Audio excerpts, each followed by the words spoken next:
Alright. Time to begin. Boki Bittercher Blub. Let's just open up the game.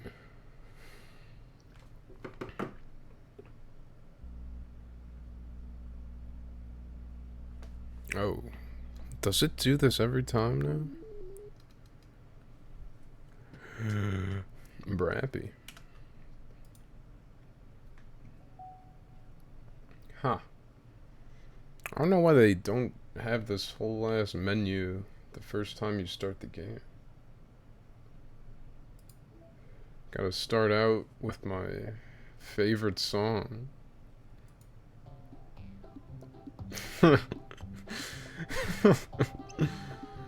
Oh, it's so stupid. Daijoubu. Oh no. I'm already sweating. You can make a playlist? Bruh.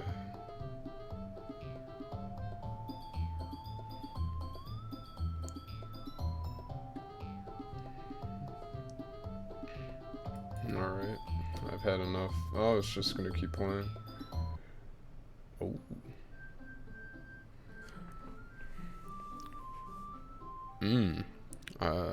Don't pay attention to that. Hell yeah, baby!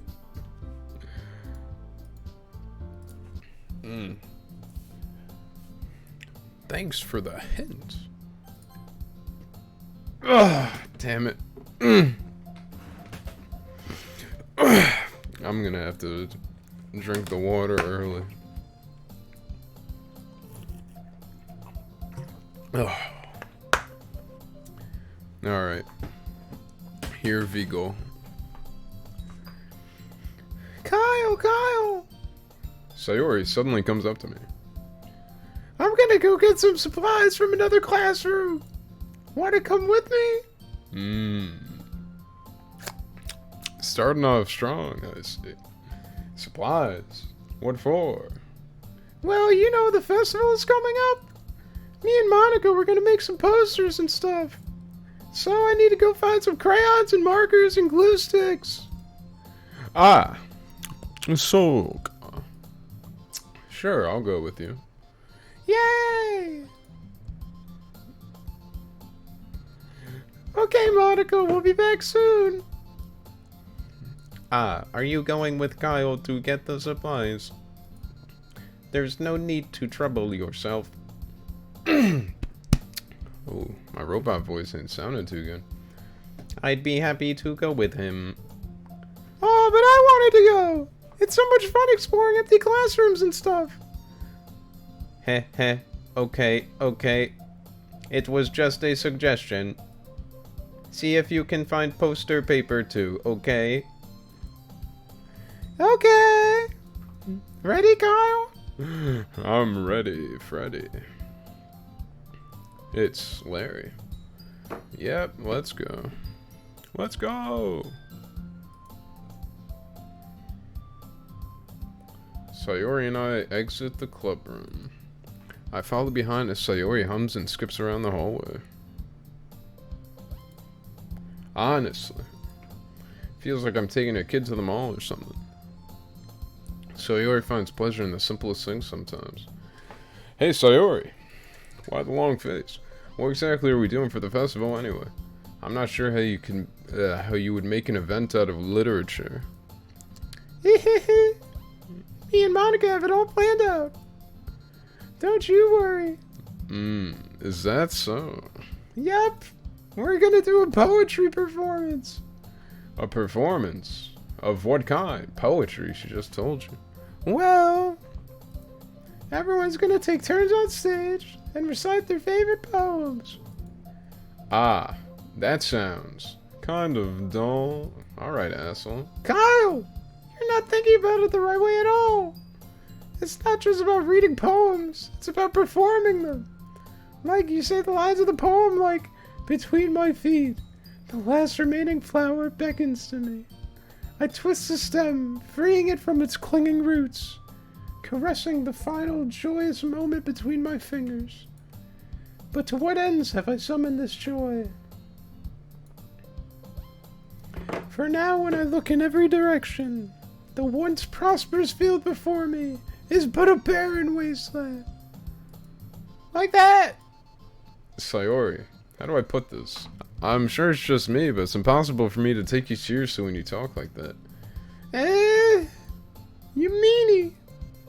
I'm working super hard on this, you know. Juno? Ah, I know. I just meant that's a pretty unordinary contrast to your cute self. Haha, don't say that, it's embarrassing.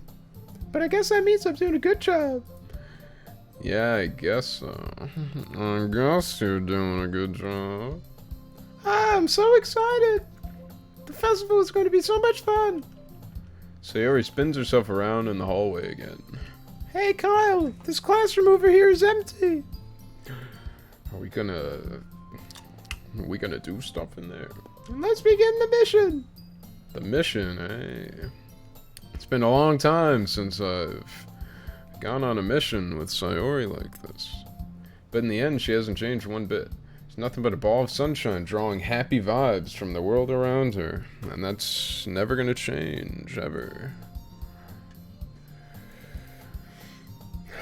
It's a pretty nostalgic feeling for me. As years went by, I began to hold myself up in my room more and more. So going adventuring with Sayori brings about a special sort of feeling I forgot I had in me.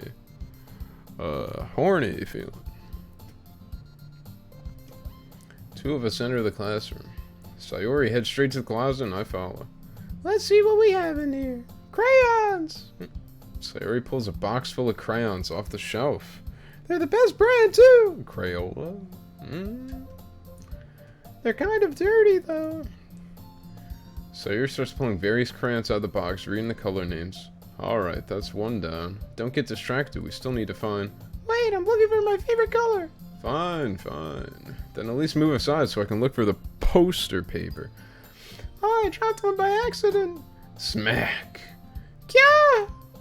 Sayori bends over and smacks her forehead right into the shelf. She falls to the floor and the crayons spill all over her lap. Ow! Mario. You okay? My forehead! Sayori clutches her forehead. Jeez, Sayori. That's just like you, isn't it? That's so you. Come on, let me see. Since Sayori's sitting on the floor, I grab her by the waist and pull her out of the closet. Wow. You have to move your hands, Sayori. But it hurts. Just do it for a second. Bruh. Sayori slowly releases her hands from her forehead. I gently brush her bangs to the side. Ow! Sorry. There's a huge red mark on the center of her forehead. A bump is starting to form as well. Man, that's gonna swell up. You're gonna look disgusting. I should find you some ice. Kyle! Where would I even find ice around this time? In this neck of the woods, I guess a cold drink would do. You don't have to. I'm fine with looking like a unicorn. Even wincing from the pain, Sayori makes a silly joke. Ah ha ha. What do you say? I'll be right back, okay? Okay. Getting a drink. I pass Sayori on the shoulder and run out into the hallway. I locate the nearest vending machine. What should I get? It doesn't really matter since it will be used as an ice pack rather than to drink, but I know Sayori likes apple juice, so I purchased that one. What a steaming hunk this guy is. And this guy is me. In just a moment, I'm already returning to the classroom where I left Sayori. She has one palm on her forehead and is using the other hand to clumsily scoop crayons back into the box. Once again, we're not going to animate it, but you got a good imagination, right? At least they were already in the wrong spots before I spilled them. Sayori here. I hand Sayori the bottle of apple juice. It's nice and cold. That looks like whiskey. Sayori opens the cap and starts drinking from it. Sayori, what are you doing? You're drinking your ice pack. Baka. Ah, sorry, I forgot. How hard did you hit your head? Sayori places a bottle against the bump on her head. It stings. Just bear with it. It'll feel better soon. Looks like you clean up most of the crayons, so that's good. Hey, Kyle. This kind of reminds you of growing up, doesn't it? What do you mean? You know how we used to play outside all the time? I would always try to keep up with you. You were kind of oblivious in some ways. Like I usually fell behind or had trouble climbing on the things you did. But sometimes when I tried to do things I couldn't, I would get myself hurt. I'd fall and scrape myself or get a bump. And I would start crying really hard. Alright, this couldn't have been me. I could not climb trees when I was little. I was too chunky. Ah! And you would rush over as quickly as you could. And you would try really hard to get me to stop crying. With apple juice. It was almost like you blamed yourself and were afraid of getting in trouble if someone found out. Even though it really wasn't your fault at all, you know? Did I really do that? Because I don't remember. Yeah, you don't remember? You don't remember? Come to think of it, maybe I do remember a bit. I guess I was always so focused on my games that I didn't pay enough attention to you. Classic gamer moment right there. So in a way, it was my fault. Kind of like this time too. If I wasn't rushing you out of the closet, you probably wouldn't have hit your head. Kyle, I don't think you realize it, but you're always thinking about other people. Even after all these years. You're rushing to help me even though I'm just being clumsy. You're really a sweetheart. Oh, don't call me that. Please. I'm begging you. And I don't really do this kind of thing all the time. I guess when it comes to you, it just feels au natural. Wow, that didn't come out of my mouth the way I thought it would sound. Au natural. Whatever. You know what I'm saying. Before I even know it, I'm treating you like that. Guess that's what happens when you've been friends for so long. Haha, old buddy, old pal. And only ever gonna be my friend. Really? Maybe you're right, Kyle. I'm so glad that nothing's changed between us. Are you, though? Do you think it'll be like this forever? Do you want it to be forever? If I'm honest to myself, there's no telling where we'll end up for college or after that. Oh, screw this guy. Oh, I'm never gonna see you again, actually. So it wouldn't be fair for me to make any promises. But, well, I hope so. It's been this long already, right? I can't imagine you ever changing, so my hopes are up. I'm so happy. Sayori has a whimsical expression in her eyes. Even though it's the same expression that's been on there since we gave her that juice. We remain silent for a moment. She's so silly and clumsy on the outside that when I see her deep in thought like this, it makes me not want to disturb her. So I ran out of the room. I guess we should go back. I don't want to worry Monica, you know? Who's Monica? Good luck with that. She's gonna see your forehead either way. Your disgusting, giant forehead. Not if I hide it under my bangs. Wow. How convenient. They don't need a new player model. Sayori hops to her feet. Ah! She clutches her forehead again. Don't stand up so fast after hurting yourself. Ooh. Well, I guess it's too late now. Anyway, let's go. Let's hit the hay. I follow Sayori out of the classroom. Sayori plays with her bangs to try to hide the bump without much success. In a moment, we make it back to the club room. Oh, wrong voice. You're back. Good timing. I was just about ready to start with sharing our poems. Sayori, your forehead. She's fine, don't worry about it. I was playing with the crayons and smacked my forehead into the shelf. Bruh. Well, anyway, were you able to find everything we needed? Uh-huh, I have it right. Sayori frantically glances around herself. I forgot all the stuff.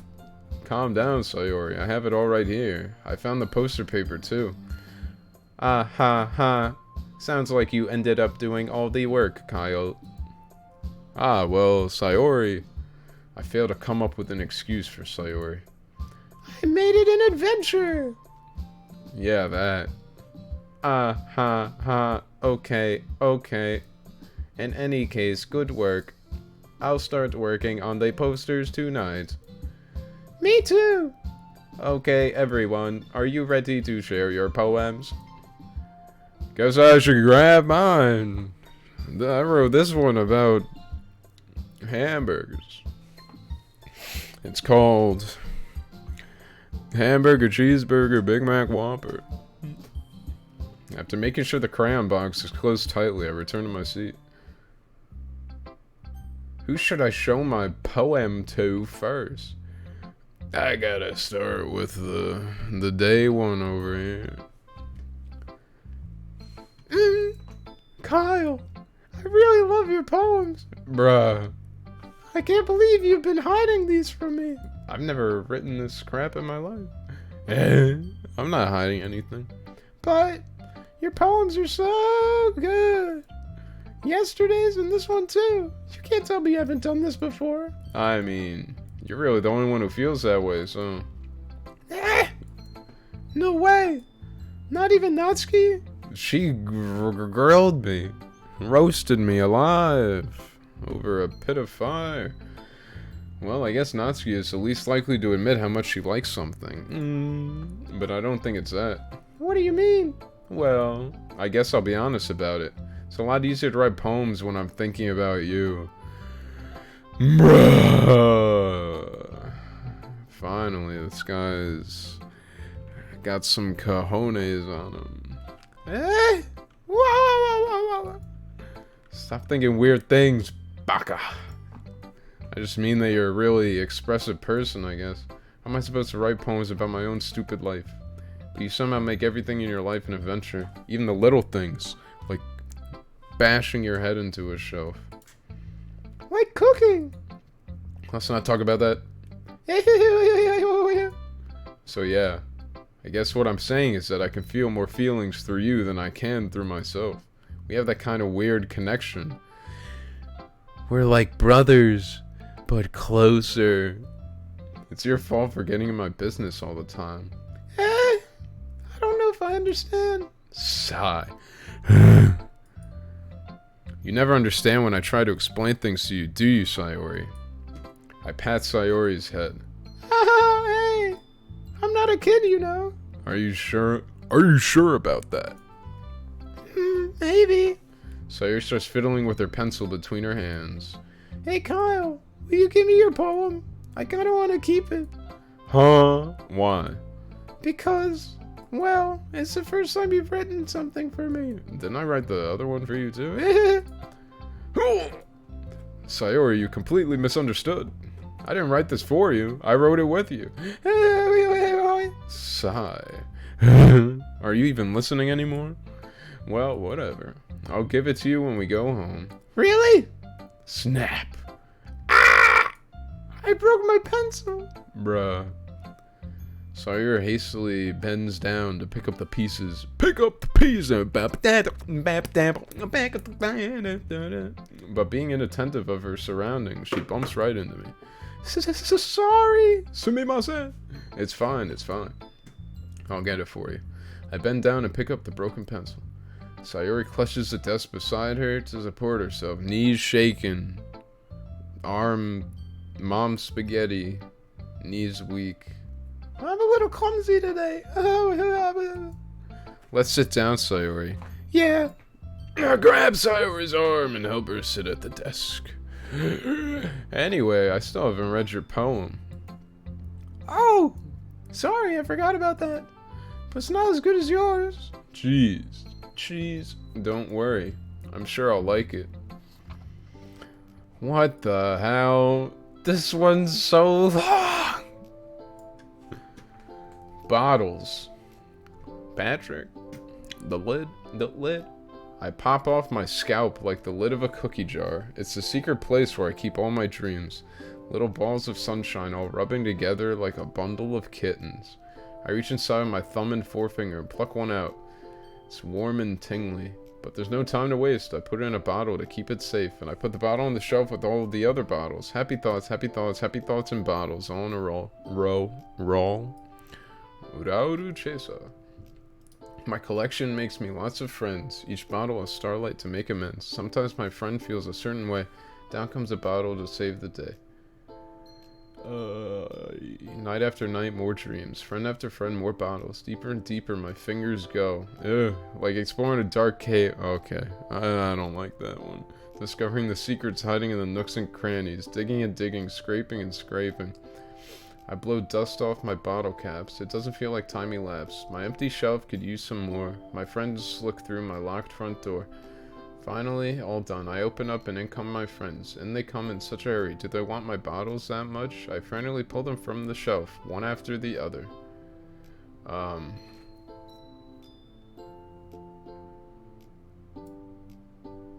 Okay, that's just a thingy. Holding them out to each and every friend, each and every bottle. But every time I let one go, it shatters against a tile between my feet. Happy thoughts, happy thoughts, happy thoughts in shards all over the floor. They were supposed to be from my friends who aren't smiling. They're all shouting, pleading, something, but all I hear is echo, echo, echo, echo, echo inside my head. What is this? She's giving all her happiness to her friends? Or she's putting on her happy demeanor to cheer up her friends when inside she feels like poopy caca. Holy crap, Lois. Sayori, did you really write this? Of course I did. Didn't I tell you yesterday I was going to write the best poem ever? Yeah, but I mean, I didn't expect this banger coming from you. Monica told me a whole lot, and I've been really in touch with my feelings recently. I see that. It's almost kind of creepy. Creepy? Well, not exactly. Maybe because I'm so used to you being cheerful. Well, never mind. I'm thinking too hard about it. The point is, it came out good, so you should be proud of it. And I'm proud to be an American. Oh, thanks. I feel like I was meant to express myself this way. No. Impossible. It even helps me understand my own feelings a little bit better. Writing is like magic.